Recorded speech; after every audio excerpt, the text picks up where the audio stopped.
Kuncinya apa? Kenal kepada Allah di waktu lapang, maka Allah akan kenal kepada kita di waktu susah. Bagaimana caranya? Yo pas lapang ake-ake silaturahim. Pas lagi seneng banyak-banyaklah ibadah. Pas lagi sehat banyak-banyak baca Al-Quran. Pas awake seger ojo lali poso. Nanti pas sakit, pas susah, pas kepepet, pas sempit, Allah kenal, oh iki lho. Biasane lek pas seneng eling karo aku. Saiki aku eling karo dhek. Maka dalam hadis dikatakan ta'arraf ilallahi firraha ya'rifka fisyiddah. Kenali Allah di waktu lapangmu, maka Allah akan mengenalimu di waktu sempitmu. Nomor 3. Bagaimana cara agar kita dihilangkan dari musibah? Kathratud du'a, banyak berdoa. Sekarang lihat, Al-Imam Ibnul Qayyim Al-Jauziyah dalam kitabnya Ad-Da'u wad-Dawa, beliau mengatakan doa ketemu musibah adep-adepan. Itu maka doa punya 3 fungsi. Punya berapa? Bu, ya Allah, turu kabeh. Oh nulis, saya kira tidur. Ini kabeh. Nulis ya. Saya latihan husnudzon. Ya nulis terus, saya susul ngantuk nanti. Dingkluk terus sih. Begini, doa ketemu apa? Musibah. Maka fungsinya doa ada berapa? 3. Nomor 1, dongone kuat. Doanya apa? Kuat. Sementara musibah yang mau masuk, musibahnya kecil. Apa yang terjadi? Fayatrudal musibah. Maka doanya nyepak musibah. Dung musibahnya melayu gak sido teko. Karena kekuatan apa? Doa. Doanya bagaimana? Kuat. Doa yang kuat itu bagaimana? Mempeng, khusyuk, nangis, hatinya hadir, betul-betul merasa hina di hadapan Allah, betul-betul berharap doanya sama Allah bakal diijabah. Faham ibu-ibu? Doanya kuat, musibahnya kecil. Bagaimana? Musibah tidak jadi datang. Nomor 2, doanya lemes. Dongane amin. Amin. Amin. A-nya itu bareng angop, ditambahin min. Amin. Ngerusak moodnya orang yang dongo itu. Kita tuh lagi berdoa bu ya. A'udzubillahi minasyaitonirrajim. Bismillah. Ini seket bismillah orang sing jerit mburi. Amin. Itu langsung rusak ini, konsentrasi rusak iki. Lek iso tak cepot iki mik tak uncal nang sampean iki. Iki sik durung apa-apa pembukaan. A'udzubillahi minasyaitonirrajim. Bismillahirrahmanirrahim. Amin. Astaghfirullahaladzim. Dung ini. Ngerusak enggak boleh. Nah, tapi ingat bu, sak lemes-lemesnya doa bermanfaat ketika ada musibah. Misalkan doanya lemah, musibahnya besar. Apa yang terjadi? Ngurangi kadar musibah. Ngurangi kadar apa? Musibah. Misalkan panjenengan punya rumah. Na'udzubillah, la qadarullah. Semoga Allah tidak mentakdirkan ya. Amin ya rabbal alamin. Kena gempa bumi. Gonjang ganjing. Kayak orang habis kena pil koplo. Muter, tidak jelas. Di genteng, di ruang tamu, di kamar mandi. Bingung dia. Gempa. Ternyata panjenengan tahun dongo. Pas buka omah, ngundang tonggo syukuran. Ngundang ustadz pengajian. Terus didoakan, ya Allah, mudah-mudahan rumah yang dibangun ini, yang malam hari ini mulai akan ditempati, jadikan rumah ini rumah yang barokah ya Allah. Mek sepisan iku tok ndonga nih. Sak lawase urip gak tau ndonga mana sing duwe omah. Dadi ngundang ustaz dibayari gawe ndonga sudah.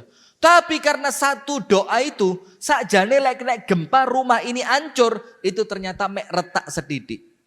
Musibah tetap datang tapi kadarnya berkurang. Contoh kecelakaan jeret, ya tetap kecelakaan.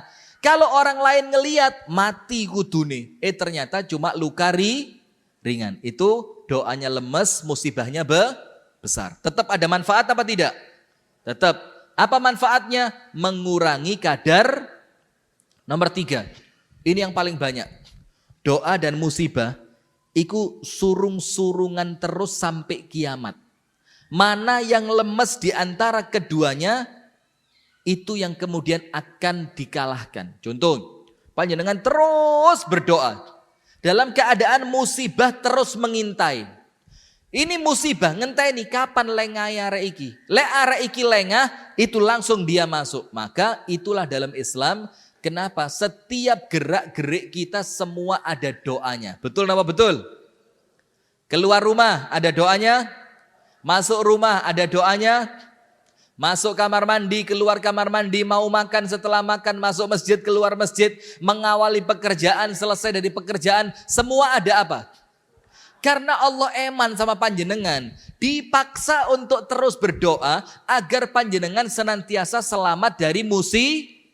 Nah, maka yang keberapa tadi doa? Yang ketiga. Yang keempat. Saya mau kasih tahu sesuatu mainstream. Mainstream itu apa?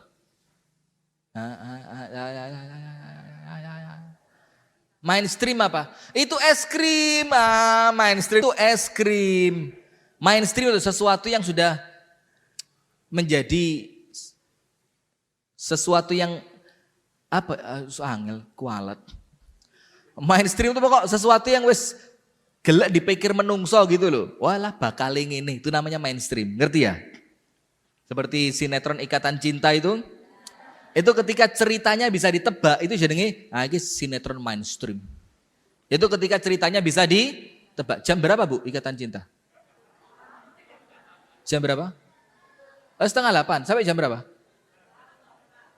Oh, sampai jam 8 tok. Oh, enggak pernah lihat. Rugi, wapi. Saya enggak nonton. Cuma kan, ya biasa. Itu loh Pak Haji Riki itu yang bisiki saya. Ustaz, gaya tema pengajian Ikatan Cinta. Apa itu? Wah, itu lagi ngetren filmnya. Saya enggak tahu, ternyata dia yang lihat. Walah. Ya wis. Nah, tapi saya mau ceritakan sesuatu yang mainstream, tapi saya rubah cara berpikirnya. Apa yang keempat? Tawakal sama Allah. Orang yang tawakal uripe selamat. Ustaz, alah tawakal ya ngono iku. Wong tawakal ya ngono iku. Sekarang lihat, ternyata enggak. Tawakal itu apa sih Bu? Nah ini keliru. Nah bagus ya, dihukum. Ayo berdiri depan sini. 2 jam. Tawakal lah kok pasrah. Ya itu termasuk yang mainstream. Uang itu lek mikir tawakal. Mesti mikirnya apa? Ya wis. Yang tawakal kok. Tawakal itu lek bahasa panjenengan tadi seperti orang mancing. Oleh ya wis ra oleh rapopo. Yang penting ngalih timbang di omah diamuk bojoku. Itu tawakal yang keliru loh Bu.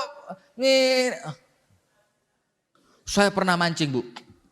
Pertama saya mancing masalah enggak.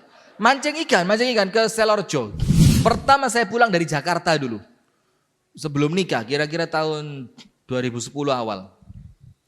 Diajak teman anak Kasembon. Tawatone wake.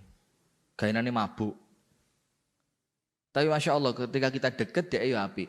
Maka suatu hari dia bilang, ayo melo yuk mancing. Disiapkan joran pancingnya, disiapkan umpannya semua. Saya nyiapin nasi bungkusnya. Mari. Berangkat kita ke Ngantang.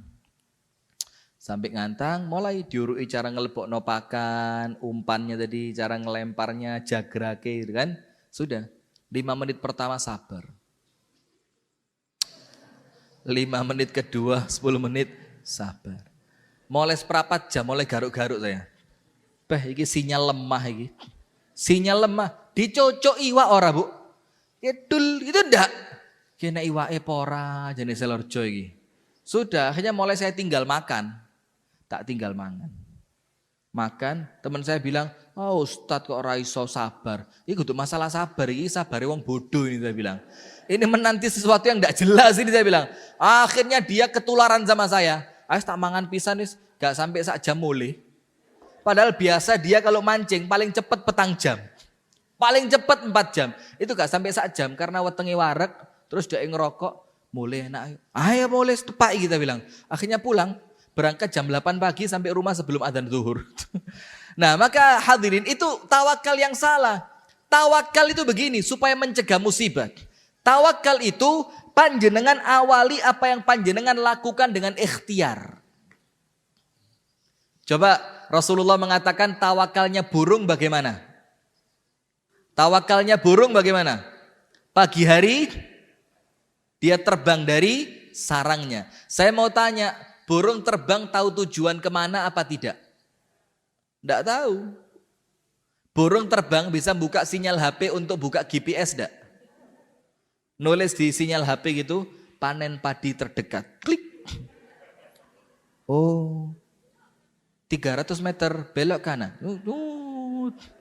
Nanti sudah dia terbang kanan gitu, GPS-nya bilang, setelah 300 meter belok kiri, seret belok kiri. Tujuan Anda ada 500 meter di depan sebelah kiri. Nah, ketemu. Tidak pakai itu kan burung. Ketemu tidak makanan. Ada cerita burung pulang temboloknya kosong. Tidak ada. Itu tawakal, ikhtiar. Nah, maka orang yang tawakal sama Allah diselamatkan dari musibah. Tapi ingat, tawakalnya orang yang ingin selamat dari musibah bukan tawakal turun di omah. Omahmu amblek mati sampean. Tawakalnya bagaimana? Ayo ikhtiar dulu. Kalau lautan sering naik tanaman, tanami apa? Bakau. Kalau gunung mulai sering longsor, ya wes jadikan apa? Penghijauan. Dilihat lagi, kalau nandur apa-apa kok mesti gagal, dipikir oh mungkin rabuknya apa namanya? Pupuknya, mungkin pupuknya kurang pas. Nah, itu tawakal. Nah, setelah ikhtiarnya sempurna, panjenengan pasrah. Dan ingat Bu, orang itu kalau ikhtiarnya sudah sempurna, kena musibah pun, dengerin. Ini kan harapannya tidak kena musibah ya. Kena musibah pun, iku atine